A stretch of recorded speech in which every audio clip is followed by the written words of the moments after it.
안녕하세요. 할텐서울 복음방송 주안의 하나 4부 시작합니다.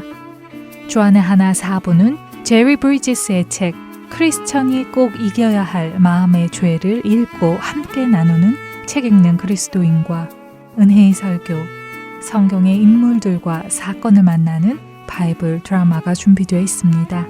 먼저 책 읽는 그리스도인으로 이어집니다.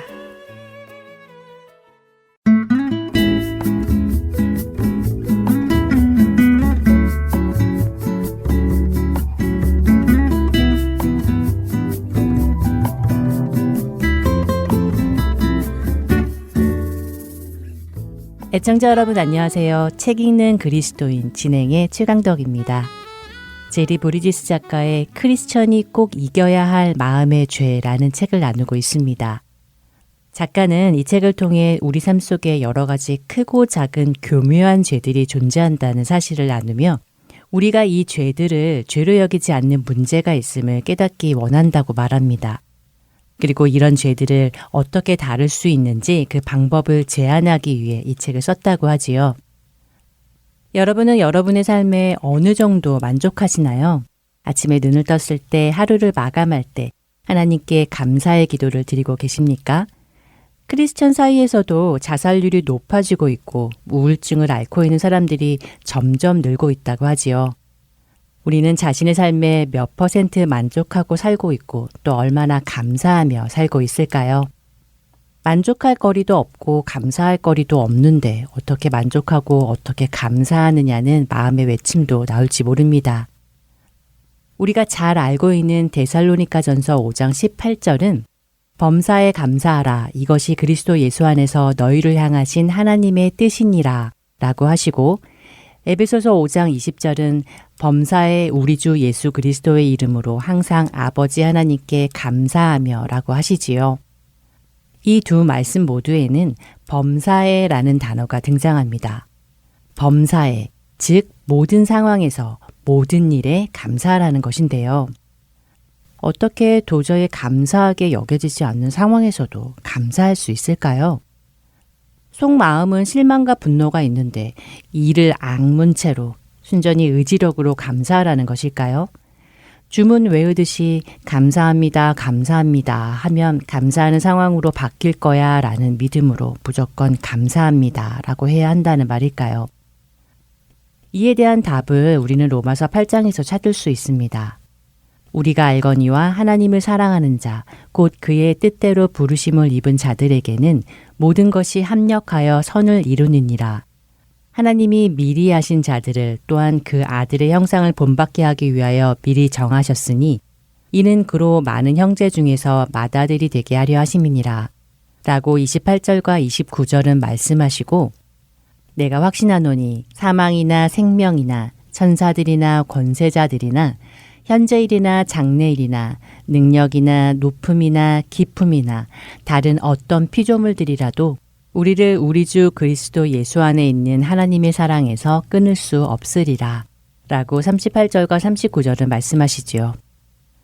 여러분에게 이 로마서 말씀이 하시는 선을 이루는 것의 의미가 무엇으로 다가오십니까? 선은 착한 것, 좋은 결과로 이어지는 것 등등으로 생각해 볼 수 있을 텐데요. 28장에서 말씀하시는 하나님을 사랑하는 사람에게는 모든 것이 합력하여 선을 이룬다라는 의미는 하나님께서 선이 되도록 그 상황들의 결과를 지휘하신다는 것입니다. 특히 29절에서 선이란 우리가 하나님 아들의 형상을 담는 것이라고 정의합니다. 하나님께서 좋든 나쁘든 모든 상황을 우리의 성화의 수단으로 또 예수님의 형상을 점점 더 닮아가게 만드는 수단으로 삼으실 작정이라는 것이지요. 때문에 우리가 바라던 것과 다른 상황일지라도 하나님께서 그 상황을 사용하셔서 우리 안에 그리스도다운 성품을 개발시켜 주시고 다듬어가 주시는 것에 대해 감사해야 하는 것입니다. 감사할 수 없는 그 상황일지라도 그 상황을 어떻게 사용하실지에 대해 우리가 고민할 필요는 없습니다. 하나님께서는 하나님의 방법으로 신비롭고 우리의 이해를 넘어서는 방법으로 합력하여 선을 이루시기 때문입니다. 할텐서울 복음방송을 설립하신 지금은 하늘에 계신 고 김수인 집사님께서는 5년 넘는 암 투병에 힘든 시기를 겪으셨지요. 그 고달픈 암 투병을 지내시며 그분은 이렇게 말씀하셨습니다. 이 암을 통해 나는 예수님을 더 깊이 만나게 되었고 더 가까이 알게 되었습니다. 다시 과거로 돌아가 이 암투병을 다시 겪겠느냐는 선택이 주어진다면 나는 예수님을 더 알기 위해 다시 한번 암에 걸리겠습니다. 라고요. 비록 암이 그분의 몸을 상하게 하고 고통을 주었을지라도 그분의 영혼은 상하게 하지 않았습니다. 오히려 더 성숙해 갔지요. 예수님을 더 알아가고 예수님과 깊은 교제를 나누고 예수님을 닮아가는 것, 그것이 그분이 가장 귀하게 여긴 것이었기 때문이었습니다. 우리는 로마서 8장 28절과 29절에 기록된 하나님의 약속을 믿는 믿음으로 데살로니가전서 5장 18절에 범사에 감사하라 라는 명령에 순종하여 자신이 처한 상황에서도 하나님께 감사해야 합니다. 더 나아가 힘든 상황에 놓여 있을지라도 우리에게는 38절과 39절에 주어진 약속이 있습니다. 지금 현재의 형편과 상황을 비롯해 그 어떤 것도 우리를 하나님의 사랑에서 끊을 수 없다는 것입니다. 다시 한번 믿음으로 이 약속에 매달려야 할 것입니다. 다시 정리해 보자면 하나님께서 특정한 상황을 사용하셔서 더욱 예수님을 닮는 모습으로 우리를 빚어가시는 것을 믿는 것, 그리고 어려운 일 가운데 있을지라도 하나님의 사랑으로 보호하고 계신다는 것을 확신하는 것입니다. 각 성도는 하나님을 향한 각각의 믿음이 있을 것입니다. 그리고 그 믿음은 자신의 경험에서 나온 믿음들입니다. 하나님은 어떠한 상황에서도 나를 버리지 않으신다는 믿음, 하나님은 나를 일으키실 것이라는 믿음, 하나님은 나의 모든 필요를 채우실 것이라는 믿음 등 말입니다. 여러분에게는 어떤 믿음이 있으십니까? 실망스럽거나 힘든 상황에서도 하나님께 감사한다는 것은 그분의 약속에 대한 믿음입니다. 여러분은 그분의 말씀에 어떤 믿음이 있으신가요? 어떤 상황에서든지 하나님의 주권과 지혜와 선하심을 흔들림 없이 믿고 계신가요? 그 상황이 며칠이든 5년, 10년 넘게 지속이 되어도 우리가 하나님을 영화롭게 하고 기쁘시게 하는 태도로 그 상황을 받아들이는 것. 우리는 믿음으로 그 상황을 받아들여야 하는 것입니다. 하나님의 주권과 그분의 선하심을 믿기 때문에 말입니다. 현재 상황에 만족하지 못하는 것.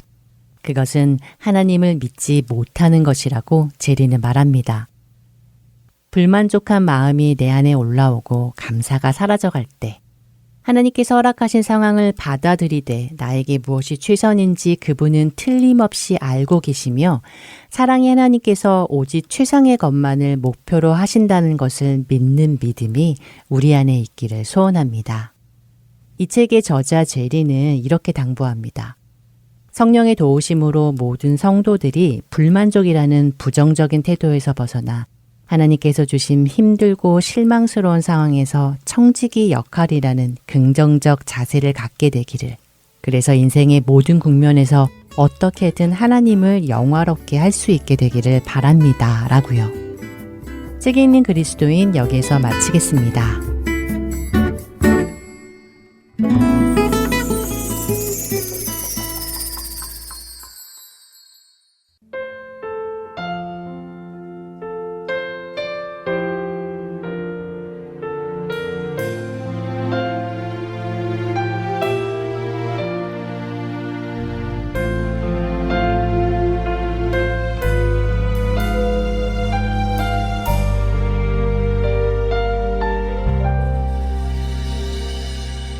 날 구원하신 주 감사, 모든 것 주신 감사, 지난 추억이 내 감사, 주 내 곁에 계시네. 날 구원하신 주 감사, 모든 것 주신 감사, 지난 추억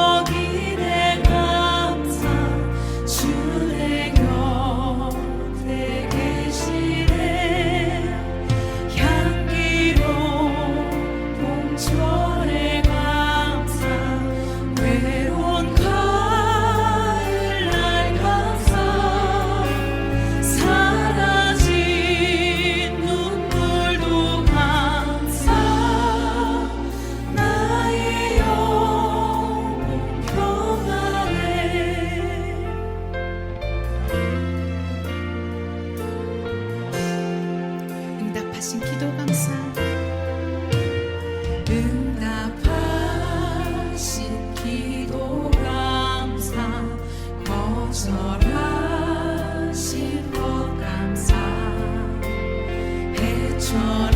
헤쳐나온 풍랑 감사 모든 것 채우시네 아픔과 기쁨도 감사 절망 중 위로 감사 증량 못하는 애 감사 크신 사랑 감사해 아픔과 기쁨도 감사 절망 중 위로 감사 증량 못하는 애 감사 크신 사랑 감사해 길가에 장미꽃 감사 장미꽃 다시 감사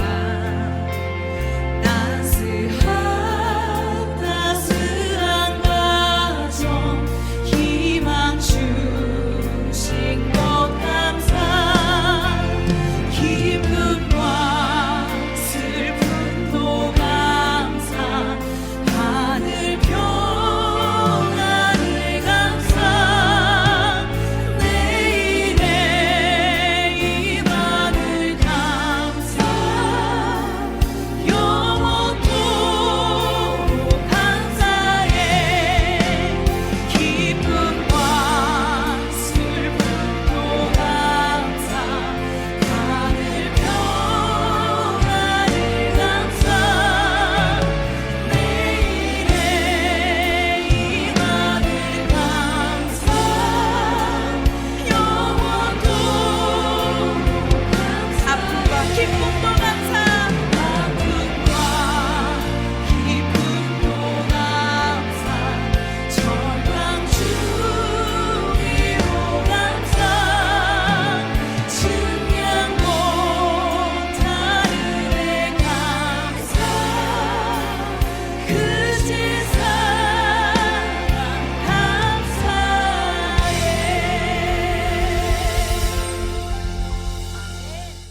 은혜의 설교로 이어집니다. 오늘은 그린스보로 한인 장로교회 한일철 목사님께서 베드로전서 5장 8절에서 10절을 본문으로 지금도 삼킬 자를 찾고 있습니다. 라는 제목의 말씀 전해 주십니다. 은혜의 시간 되시길 바랍니다. 제가 한국에서 어렸을 때 살았던 곳이 종로구 청운동인데, 근데 어렸을 때의 일인데 지금도 잊지 못합니다. 원래 저는 개를 좋아했습니다. 제가 어렸을 때에 1960년도 그때니까 개 있는 집이 그렇게 많지 않았습니다. 그런데 저희 집에 개가 2마리나 있었어요. 그러니까 개를 얼마나 좋아했는지 아시겠죠? 그런데 이 개 한 마리 중에 밖에 뛰쳐나가서 그만 차에 치여 죽은 개가 있었습니다. 그때 얼마나 마음이 상했던지요. 어린 나이에 무척이나 슬펐습니다. 그 당시에는 거의 개들을 집안에서 키우지 않고 밖에 키웁니다. 그래서 개집이 어디 있습니까? 밖에 있습니다. 1960년도의 일이니까 많은 집에 개조심이라는 글자가 이렇게 써 있습니다. 어떤 데는 저렇게 불독 같은 사진, 무서운 사진도 있고요. 개조심. 그 당시만 해도 개를 밖에다 둔 이유가 무엇입니까? 집을 지키는 것입니다. 도둑을 막는 일이죠. 한 번은 저희 집 앞에예요. 멀리도 안 갔습니다. 그래서 이렇게 놀고 있는데 어느 집에서 뛰쳐나온 무서운 큰 개가 한 마리가 저에게 막 짖으면서 달려드는 거예요. 그러면서 제 허벅지인지 엉덩이인지 아무튼 그 부분을 꽉 물었습니다. 얼마나 아팠던지요, 얼마나 무서웠던지요. 그 후로 저에게는 개에 대한 트라우마가 있습니다. 제가 물린 뒤로 그 어린 나이에 이렇게 집을 이렇게 어떤 집들을 지나가면 개조심이라고 이렇게 써 있으면 갑자기 식은땀이 나면서 그때부터 좀 긴장감이 있는 겁니다. 나중에 알게 된 이야기인데요. 개도 없으면서 개조심이라고 써붙인 집이 있대요. 마치 자신의 집에 큰 개가 있는 것처럼 도둑들아 얼씬도 하지 말아라. 그 개조심이라고 써붙인 집이 있다는 거예요. 어떤 집은 있었는데 저희 집 개처럼 나가서 죽었을 수도 있죠. 여하튼 없는데 개조심이라고 써붙인 거예요. 개가 원래 없든지 아니면 있다가 죽었든지 뭐 상관없이 지금 현재는 그 집에 개가 없는데 개조심이라고 써붙인 거죠. 제가 개조심이란 이야기로 설교를 시작했습니다만 오늘 우리가 정작 경계할 것은 개가 아니고요. 우리의 원수 마귀입니다. 자, 우리의 원수 누구요? 마귀라는 것이에요. 마귀를 조심하고 마귀를 경계해야 한다는 것이에요. 사도 베드로는 이렇게 말했습니다. 베드로전서 5장 8절 말씀 시작. 근신하라 깨어라 너희 대적 마귀가 우는 사자같이 두루 다니며 삼킬 자를 찾나니. 아멘. 베드로는 분명히 성경에서 말하기를 마귀의 존재가 있다라고 우리에게 가르치고 있습니다. 그런데 혹시 여러분 중에 지금 저의 설교를 듣는 분 중에 아유 목사님 마귀가 어디 있어요? 그런 소리 하지 마세요. 마귀가 어디 있어? 그런 존재 없어요. 혹시 이렇게 말씀하시는 분 계십니까? 큰일 납니다. 그분. 성경은 오직 진실만을 기록한 하나님의 말씀인 줄 믿습니다. 마치 개도 없으면서 개조심이라고 써붙인 그런 집같이 성경을 읽으면 안 된단 말이에요. 성경에서 마귀가 있다고 그러면 마귀가 있는 것인 줄 믿으시기 바랍니다. 성경이 있다고 하는데 없다고 하면 안 돼요. 조심하려는데 에이 괜찮아 안 된다는 거예요. 그건 성경을 가볍게 여기는 거예요. 하나님의 말씀을 무시하는 것입니다. 성경은 절대적으로 진리 가운데 우리에게 주신 하나님의 말씀인 줄 100% 믿으시기 바랍니다. 어떤 선전 보면 99.9%래요 100%에서 조금이라도 문제가 생기면 자기 빠져나갈 구멍을 생기려고. 그래서 100% 안 해요. 모든 제품 99.9%라고 그래요. 나 이 하나님의 말씀은 진리의 말씀이기에 하나님의 말씀 100%인 줄 믿으시기 바랍니다. 성경에서는 마귀를 뭐라고 다양하게 표현하냐면 사탄, 용, 옛 뱀, 흑암의 왕자 뭐 이런 식으로 여러 가지를 다양하게 말합니다. 또한 우두머리인 마귀를 추종하는 자들이 있는데 영물이죠. 귀신들 혹은 악한 영들, evil spirit 이렇게 말하기도 합니다. 그렇게 원수 마귀가 실제로 존재함을 깨달아 알아서 우리는 오늘 영적으로 깨어 무장하며 경계를 해야 될 줄 믿습니다. 그럼 마귀는 어떤 일을 한다고 할까요? 마귀가 우는 사자처럼 삼킬 자를 찾는다고 했는데 나를 지금 보고 있단 말이에요. 여러분을 보고 있단 말이에요. 얼마 전 아프리카 사바나에서 사자들이 물소를 사냥하는 다큐멘터리를 본 적이 있습니다. 사자들의 이 버킷리스트, 그러니까 자기의 식단에 이름이 많이 올려져 있는 게 물소예요. 물소를 그만큼 좋아한다는 거예요. 먹잇감으로 너무 맛있어요. 사자가 물소를 사냥을 자주 한다는 것입니다. 그런데 이 물소가 결코 만만한 상대가 아니에요. 자칫 잘못하다가는 이 물소를 사냥하다 자기가 먼저 상처를 입고 죽게 될 수도 있다는 것이죠. 이 떼를 지어 물소들이 오지 않습니까?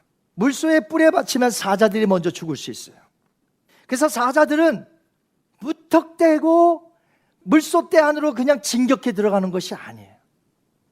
은밀히 숨어서 전략을 세웁니다.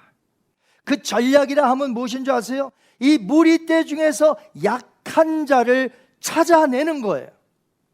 예를 들면 홀로 떨어져 있거나 병이 들어 있어 보이거나 크기가 딴 것보다 작거나 아니면 지금 뭐 다른 것에 막 신경을 써요. 그래서 사자가 오는 것을 잘 몰라.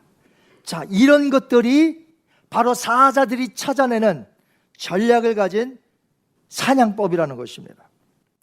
제가 본 다큐멘터리에서 사자들이 찾아낸 물소는요, 어떤 물소였느냐, 역시 찾아내는데 떨어져 나온 무리떼에 속하지 아니하고 혼자 걸어가고 있는 이 물소를 발견하게 됩니다. 그런데 이 물소가 약간 병든 것 같아요. 여러 사자들이 은밀하게 다가가더니 이 물소를 덮칩니다.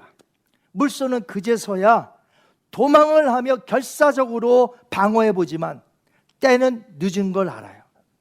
사자의 입에 삼키우게 됩니다. 즉 쓰러져 죽음을 당하게 된다는 것이죠.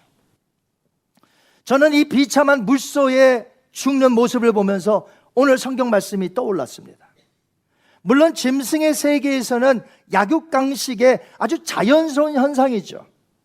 그럼 사자는 굶어 죽으라는 건가? 그러면 영원토록 사자라는 것을 볼 수가 없는데, 그러니까 자연 세계에서는 약육강식이며 이해가 되는 부분이지만, 그러나 이것을 신앙적인 면에서 우리에게 적용해 볼 때 마귀가 우는 사자같이 덤벼드는, 만약에 우리를 삼켰다? 이건 돌이킬 수 없는 문제가 된다는 것입니다.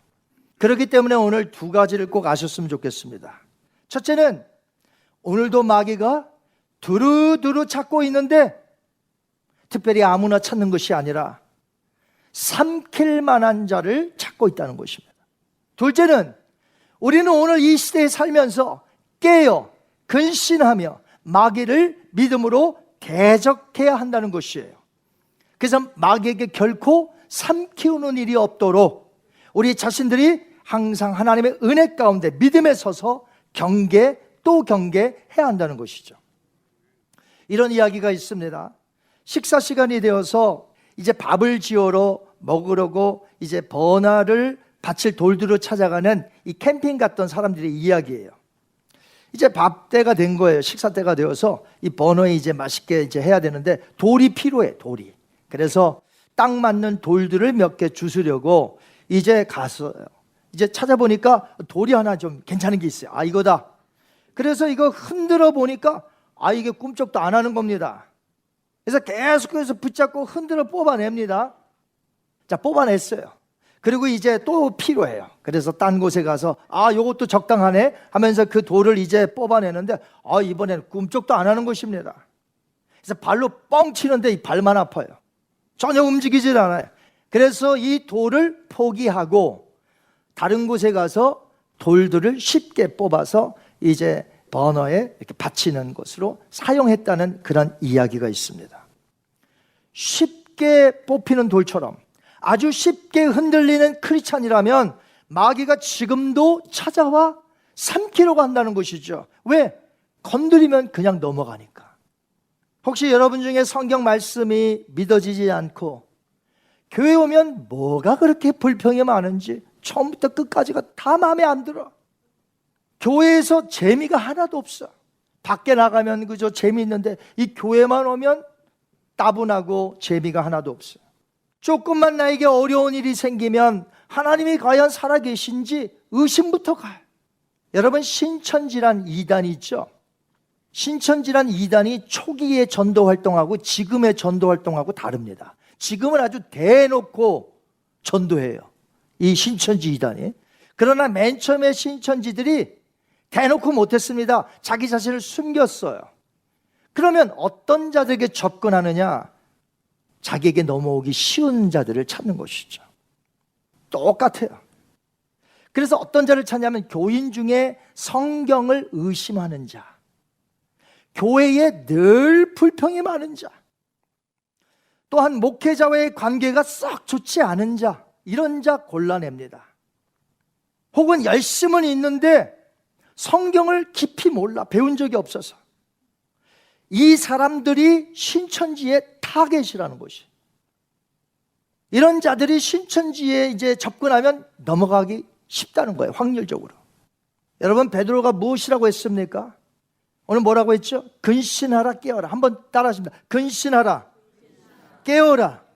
또 따라하십니다. 믿음으로 마귀를 대적하라. 자, 사도 베드로가 뭐라고 했다고요? 근신하라, 깨어라. 믿음으로 너희 원수 마귀를 대적하라.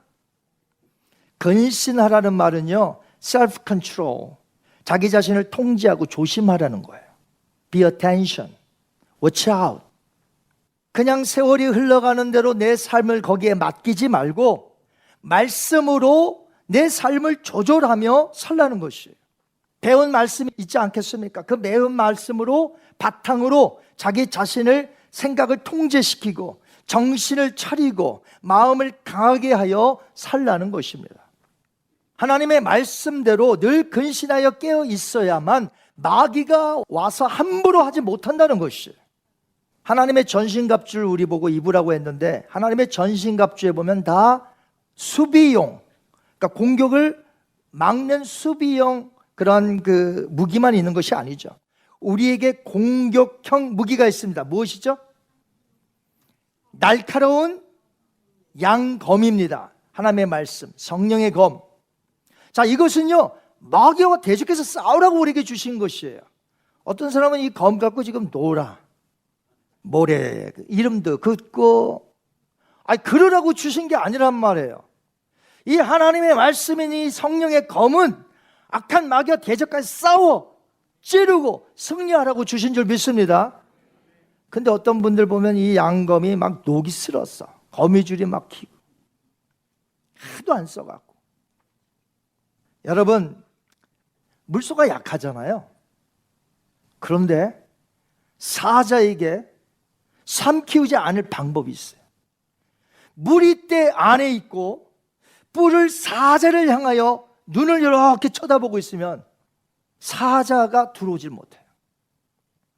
툭 건드려도 꿈쩍도 안 하는 사람, 강한 믿음을 가지고 예수 이름으로 나아가는 사람, 마귀가 포기하고 물러갈 줄 믿습니다. 베드로가 살았던 시대의 성도님들은 핍박이 많았습니다. 예수님을 믿으면 핍박이 왔어요. 무서운 시대였어요. 그래서 믿음으로 서지 않는 자는 단번에 넘어가는 것입니다. 그러나 믿음이 강한 자는 잘 넘어가지 않는 것이에요. 핍박조차 이겨낸다는 것이죠. 오늘 본문 말씀 여러분 10절에도 보시면 뭐라고 되냐면 잠깐 고난을 당하는 너희. 자, 우리가 당하는 고난은 뭐라고요? 잠깐 당하는 고난이에요. 여기 영어 성경 NIV에 보니까 You have suffered a little while. 잠깐 고난을 당한다. 자, 우리가 당하는 고난은 길어요, 짧아요? 예수님이 보실 때 짧다 이 말이에요. 우리가 당하는 고난, 우리가 당하는 핍박 짧다는 것이 짧다. 그래서 그 핍박조차 우리가 경계하고 이겨내야 한다는 것입니다. 저는 우리의 인생에 있어서 신앙생활이란 뭘까? 이렇게 싸움도 있지만 전쟁, 또 하나가 있다면 긴 마라톤과 같은 거예요. 마라톤 길죠? 마라톤 얼마나 힘듭니까? 근데 우리의 신앙생활의 이 인생은 긴 마라톤과 같아요. 이건 제 말이 아니고요, 성경에서 가르치고 있습니다. 신앙의 마라톤의 출발점이 있어요. 출발점에 다 섰어요. 여긴 어디냐? 교회 생활을 하는 곳, 내가 교회 생활을 했던 곳, 그곳이 지금 출발점이에요. 자, 우리 모두가 출발점에 있어요. 그리고 뛰어나갔습니다. 지금 뛰고 있습니다. 자, 어디까지 갈까요? 목적지는 하나, 결승점. 결승점이 마라토너의 마지막 골인 줄 믿습니다. 그래서 교회에서부터 우리가 다 출발했어요.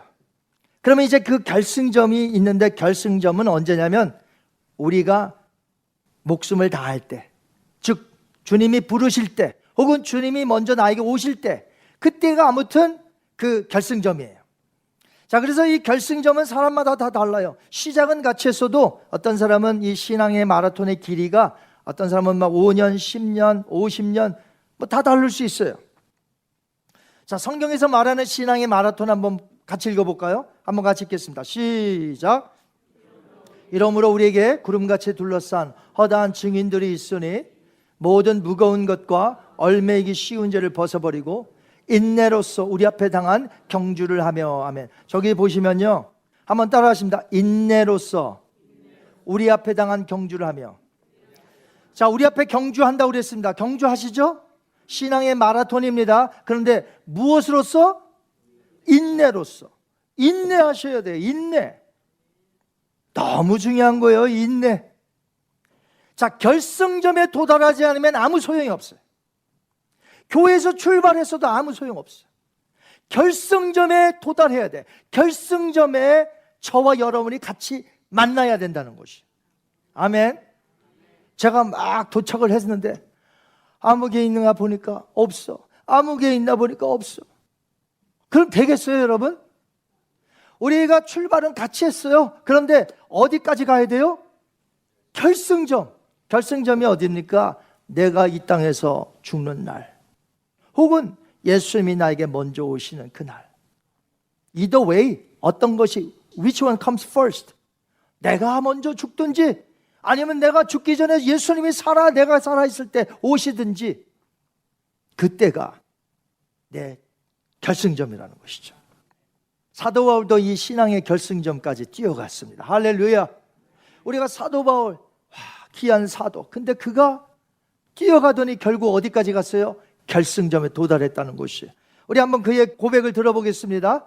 디모데후서 4장 7절과 8절 말씀 시작. 나는 선한 싸움을 싸우고 나의 달려갈 길을 마치고 믿음을 지켰으니 이제 후로는 나를 위하여 의의 면류관이 예배되었으므로 주 곧 의로우신 재판장이 그날에 내게 주실 것이며 내게만 아니라 주의 나타나심을 사모하는 모든 자에게 도니라. 아멘. 자, 여기서요, 잠깐만, 맨 뒤에 것, 내게만. 자, 사모하는 자기 이름을 넣는 겁니다. 아셨죠? 내게만 아니라 주의 나타나심을 사모하는 한일철에게 도니라. 아멘. 바울은 나의 달려갈 길을 어땠다? 마쳤다. 우리의 달려갈 길을 마치시는 여러분 되시기 바랍니다. 결승점에 무사히 도착했다는 것이죠. 저는 바울이 마지막 순교하기 전에 갇혔던 감옥에 성도님들과 함께 가본 적이 있습니다. 저희 성도님들과 함께 성지순례 가서 저곳이 바로 사도 바울이 마지막 서신 디모데후서를 쓰고 이제 편지를 보낸 후에 얼마 있다가 밖으로 나오라고 그래서 순교를 당합니다. 죽임을 당한다는 거죠. 그러니까 이 디모데후서는 순교당하기 전에 마지막 쓴 글. 그래서 여기서 본인이 죽을 때를 이제 알았거든요. 그래서 내가 달려갈 길을 다 마치고. 실로 바울은 평생 복음을 전하다가 죽었습니다. 최종 목적지까지 도달했습니다. 결승점에 믿음으로 도달했습니다. 인생을 잘 마쳤습니다. 사도 바울은 부유하지도 않았어요. 인간적인 측면에서 재물도 없었습니다. 가진 것도 없고. 그러나 그는 인생을 잘 마쳤습니다. 믿음으로 최종 목적지에 도달했다는 것이. 저와 여러분이 그렇게 되기를 축원합니다. 결승점을 통과하였기에 예수님이 기다리고 계시다가 사도 바울에게 의의 면류관을 그에게 씌워 주셨다는 것이죠. 그것은 영광스러운 구원의 면류관입니다. 여러분, 면류관을 우리가 많이 받게 돼요. 이제 천국에 가면. 그런데 의의 면류관이 제일 중요한 거예요. 의의 면류관이 제일 중요해. 이건 무슨 면류관이냐? 한번 따라 하십니다. 구원의 면류관. 의의 면류관이라는 것은 구원의 면류관이에요. 이 의의 면류관이 없으면 다른 면류관은 아예 없어요. 근데 이 의의 면류관이 있는 자에게는 다른 면류관들을 씌워 또 주십니다. 여러분에게 의의 면류관이 있으십니까? 이 구원의 면류관이 있으신가 하는 것이에요. 바울에게만 주는 것이 아니라 주님을 사모하며 인내하며 바울처럼 결승점에 도달한 자, 예비된 의의 면류관, 구원의 면류관을 씌워 주신다고 하셨습니다. 저는 그 면류관을 받고 싶어요. 여러분 받고 싶으세요? 예비된 의의 면류관은 출발한 자들에게 주는 것이 아니에요. 결승점에 도달한 자에게 주시는 것이에요. 도달한 자. 마라톤이 얼마나 힘든지 여러분 아시죠? 고된 훈련과 끈질긴 인내가 필요합니다. 신앙의 마라톤은 말할 것도 없습니다. 중요한 것은 교회에서 출발점에서 다 같이 뛰었는데 예수님이 기다리시는 결승점에 도달했는가 하는 것이에요. 이게 중요하다는 것입니다. 출발은 같이 했는데 도중에 신앙을 포기합니다. 교회를 나오지 않습니다. 출발은 같이 했는데 보이질 않습니다. 도착해 보니까 그 사람이 보이지 않습니다. 도중에 어떻게 됐나요? 우는 사자와 같은 마귀에게 삼켜버렸다는 것이. 성경을 의심했고 구원받지 못했고 실상 마귀란 존재가 있는지도 모르고 근신하며 깨우라고 하는데도 그 말씀 그냥 허투루 듣고 마귀를 대적하라고 했는데 믿음으로 그렇지도 않고 그런 뻔한 거예요. 잡혀 먹히는 것이. 결승점 못 봐요. 생각보다 결승점에 도달하지 못하는 신앙의 마라톤 교우들이 많을지도 모르겠어요. 결국 예수님을 나의 왕, 나의 구세주로 믿고 따랐던 것이 아니라 그동안 따라다녔던 것은 그냥 팬으로 따라다 보니까 마귀의 세력이, 악한 세력이 오니까 거기에 그냥 삼키움을 당했다는 것이죠. 여러분, 아빠와 어린 아들이 이렇게 손잡고 가는 방법이 두 가지가 있습니다. 아빠가 손을 그냥 꽉 잡고 가면은 10km든 20km든 계속 가는 거예요. 끝까지. 가는 목적지까지. 그런데요, 아들이 아버지를 손을 잡는 경우가 있어요. 아빠 손이 이렇게 해서 이렇게 가다가 신기한 게 나타나. 나비가 날아와. 잃어버리고 함께 못 가는 거예요. 목적지까지. 여러분, 출발점이 중요한 게 아니에요. 결승점이 중요하다는 것이에요. 우린 지금 결승점을 향하여 가고 있는 줄 믿습니다. 많은 사람들이 구원에 대해서 오해하고 있어요. 여러분, 구원 받으셨나요? 자, 이 구절 한번 읽어보겠습니다. 사도 바울의 이 구절, 빌립보서 2장 12절 말씀. 시작. 항상 복종하여 두렵고 떨림으로 너희 구원을 이루라. Continue. 구원 받았으면 끝난 거 아니야? Continue to work out your salvation with fear and trembling. Continue to work out your salvation. 우리는 구원을 과거에 있었던 일로 그냥 끝내버려요. 그러고는 지금 마음껏 사는 거예요. 내 마음대로. 구원은 받았겠다 뭐. 근데 그 사람은요, 하나님께서 우리에게 베푸신 구원이 얼마나 위대하고 크고 오묘하고 얼마나 광대한지 이걸 모르는 것입니다. 자, 구원에는 세 가지가 있습니다. 한번 따라하세요. 과거, 현재, 미래. 이걸 다 합쳐서 구원이라고 그래요. 자, 여러분, 구원 받으셨습니까? 근데 왜 이렇게 영화롭질 않아?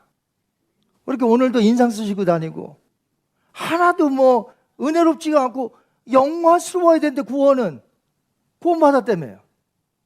언제 이루어져요? 구원의 영화로움이 언제 이루어집니까? 예수님 만날 때인 줄 믿습니다. 그러면 예전에 받았던 구원은 뭐냐면 내가 너를 의롭다 칭하노라. 하나님께서 우리에게 있는 믿음을 보시고 내가 너를 의롭다 칭하노라. 그 칭함을 받았어요. 구원 받았죠? 그럼 끝난 게 아니에요. 이 은혜로 받은 이 구원이 영원로운 구원이 이루어질 때까지 하나님은 계속해서 은혜를 베푸시는데 현재의 구원은 뭐냐? 거룩해야 될 거 아니에요. 성화. 인내해야 될 거 아니에요. 인내. 이게 다 구원이란 말이에요. 구원. 자, 칭함을 받았습니다. 의롭다함을 받았습니다. 구원 받았어요. 그럼 그 사람은 지금 오늘도 하나님의 은혜 가운데 어떻게 살아야 돼요? 거룩하게 믿음으로 근신하며 깨어 살아야 한다는 것이에요. 그래야 그 영화스러운 그 구원의 날 결승점까지 갈 거 아닙니까? 인내하면서. 예전에 구원 받았으니까 이제는 뭐 내 마음대로 막 살고 무슨 천국행 티켓 얻은 것처럼 갖다 놓고서는 그 다음부터 내 마음대로 살아. 역시 내가 내 주인이고 뭐 가끔가다 그냥 주님 섬기고.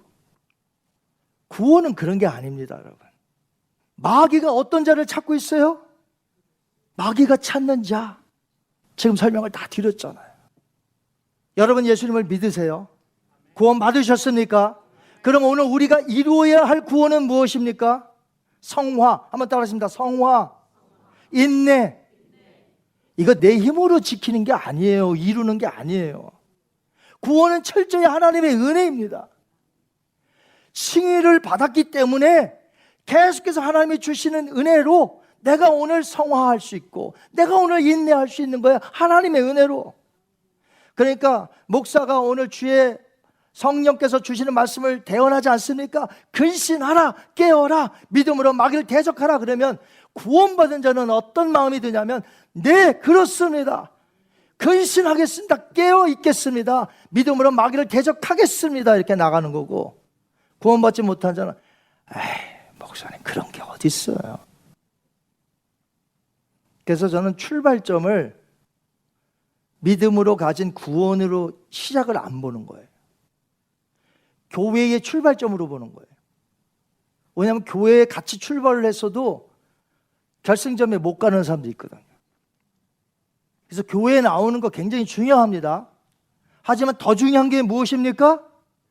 내 마음에 예수님을 믿어 구원을 받았다면 받은 걸로 끝나는 것이 아니라 오늘도 근신하고 깨어 거룩하고 그 다음에 인내함으로 그 결승점까지 인내하며 가는 것입니다. 혹시 여러분 내일 일, 투마로우 일을 아시는 분? 내일 일, 투마로우. 내일 무슨 일이 있을까? 아시는 분? 아무도 모르죠? 하나님이 내일 나를 불러가실지도 몰라요. 그래서 나는 종말론적인 삶을 오늘 사는 거예요. 아멘. 내일 나에게 무슨 일이 일어날지 모르기 때문에 내가 오늘 종말론적으로 사는 거예요. 오늘 그래서 근신하는 거예요. 아니 목사님, 내가 내년부터 1월 1일부터 올해까지는 그냥 제가 좀 푹 쉬고 내년 1월 1일부터 제가 좀 열심히 이제 근신하며 깨어 살겠습니다. What about tomorrow? 무슨 일이 일어날지 모르는데 그래서 나는 종말론적인 삶을 사는 거예요. 오늘도. 내일은요. 내일도. 언제 무슨 일이 닥칠지 모르기 때문에 나는 종말론적인 의미로 매일같이 성화를 이루며 인내하며 그 결승점을 향하여 달려가는 것입니다. 사랑하는 성도 여러분, 베드로 분명히 말했습니다. 너희는 믿음을 굳건하게 하여 마귀를 대적하라. 마귀를 대적하시기 바랍니다. 성령의 검으로 무찌르시기 바랍니다. 우린 연약하오나 우리 예수님이 강하시니, 그래서 10절에 보면 뭐라고 되어 있습니까? 너희를 굳건하게 하시며 너희를 강하게 하시며 털을 견고하게 하시리라. 아멘.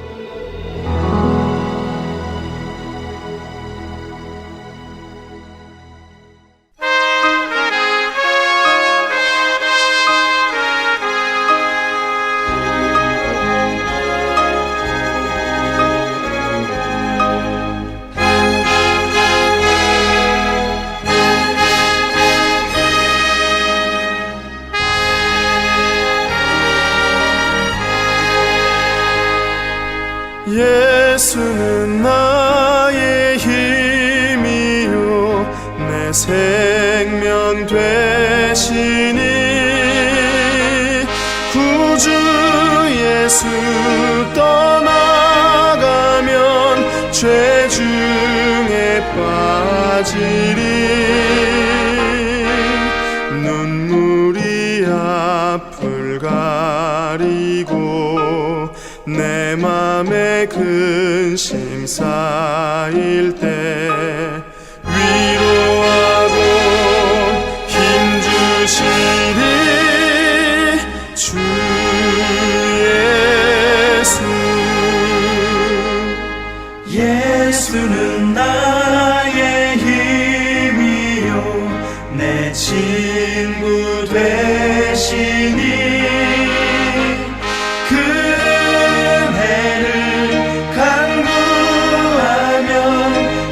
성이 받으리 햇빛과 비를 주시니 주수할 곡식 많도다. 귀한 열매 주시니 주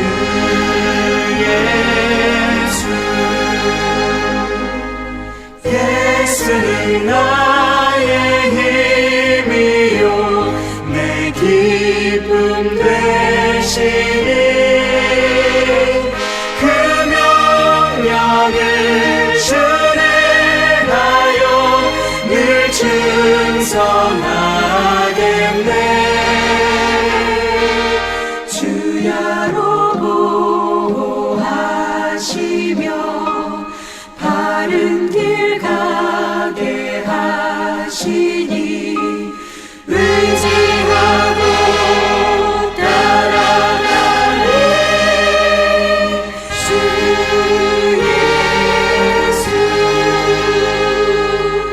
예수는 나의 힘이요 내 소망 되시니 세상을 떠나갈 때 곧 영생 얻으리. 한없는 복을 주시고 영원한 기쁨 주시니 나의 생명 나의 기쁨 주 예수.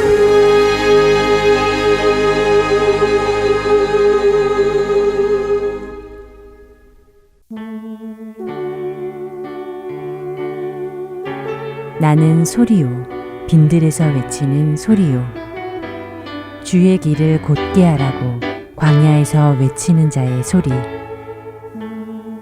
할텐서울 복음선교회에서는 복음 사역에 함께 동참하실 분을 찾습니다. 봉사로, 기도로, 후원으로 예수님을 전하고 생명을 구하는 일에 동참하실 분들은 전화번호 602-866-8999로 연락 주시기 바랍니다. 나는 소리요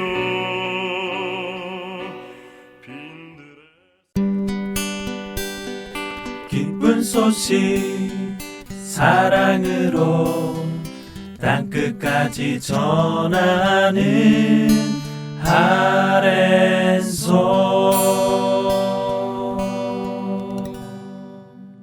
성경 속의 인물들과 사건을 만나는 바이블 드라마로 이어집니다.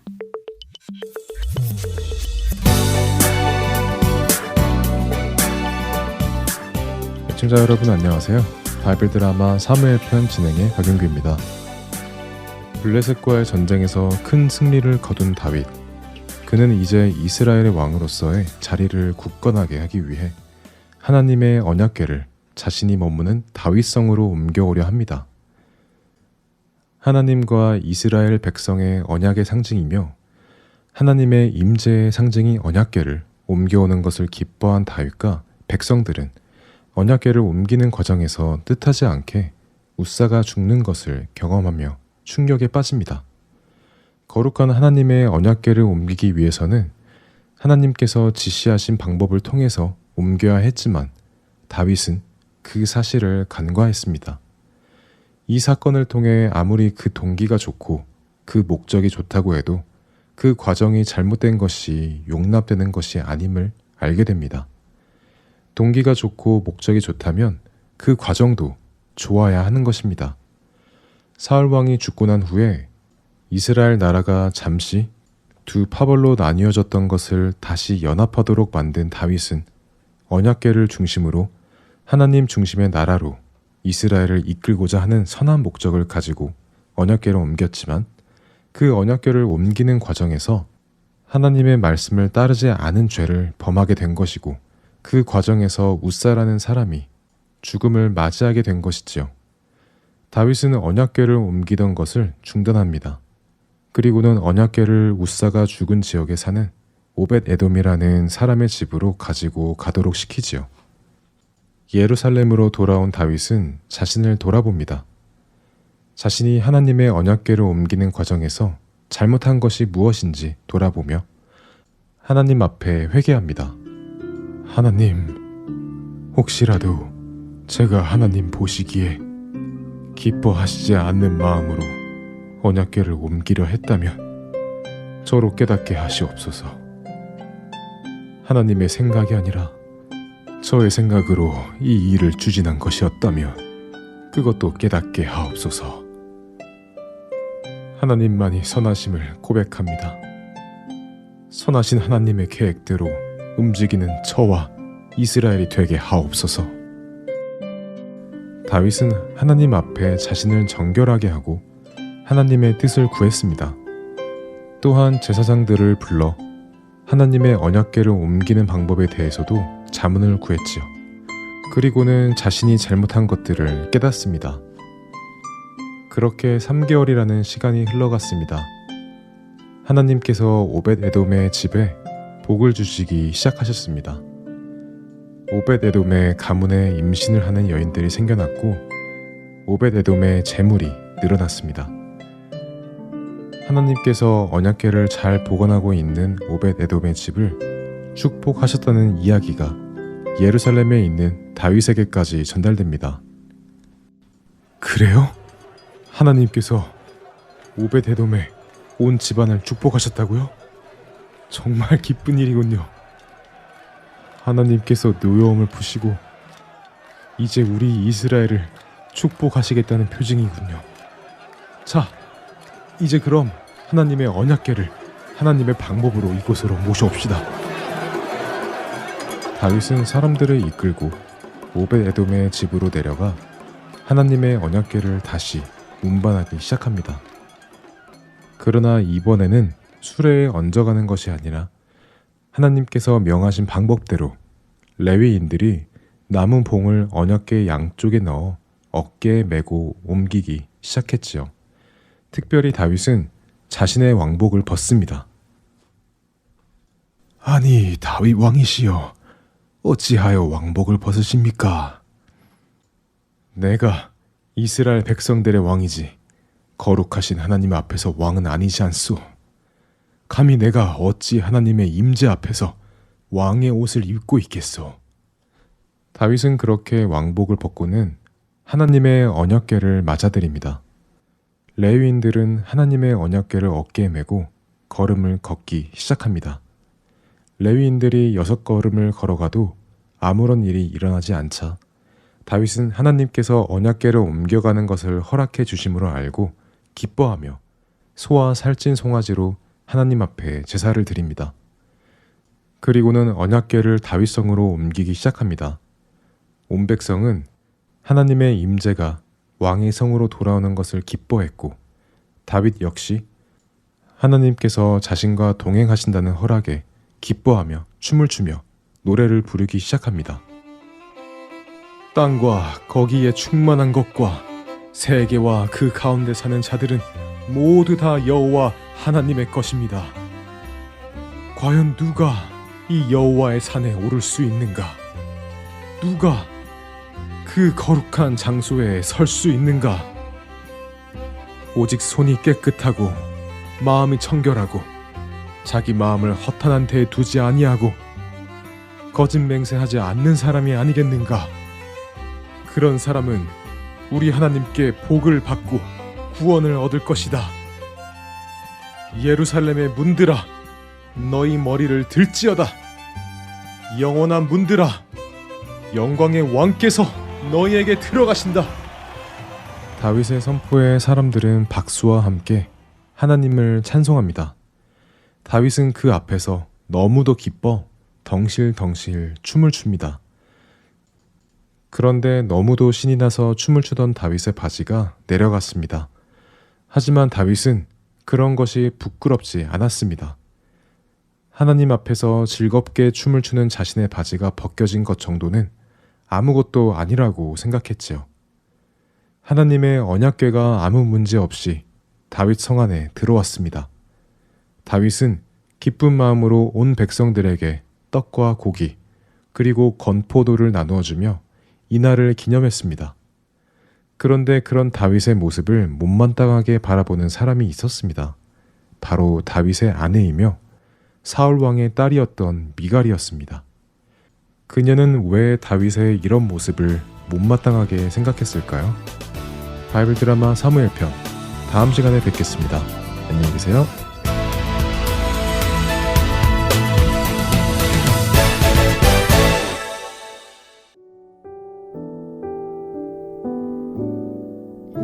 나 무엇과도 주님을 바꾸지 않으리.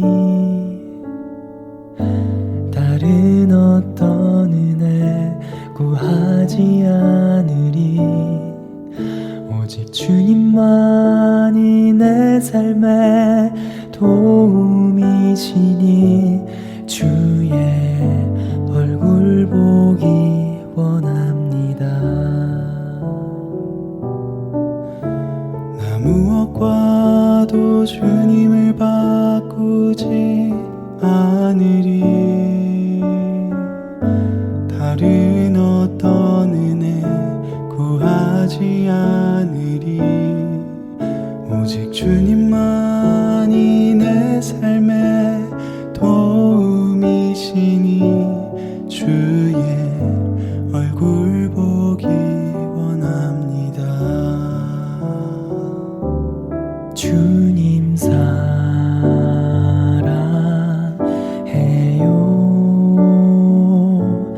온 마음과 정성 다해 하나님의 신실한 친구 되기 원합니다.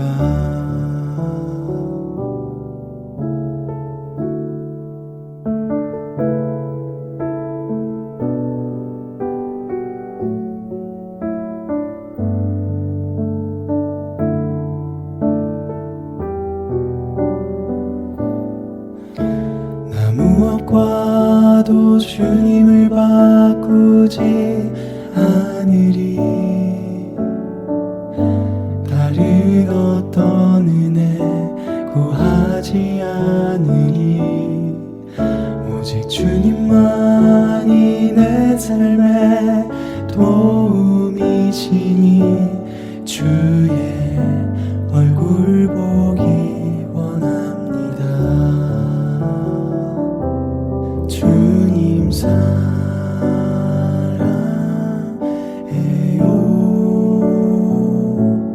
온 마음과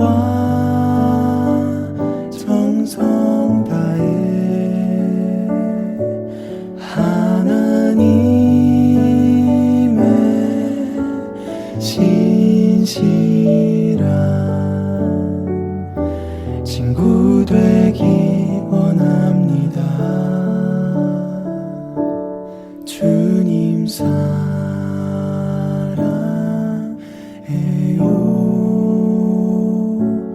온 마음과 정성 다해 하나님의 신실한 친구 되기 원합니다.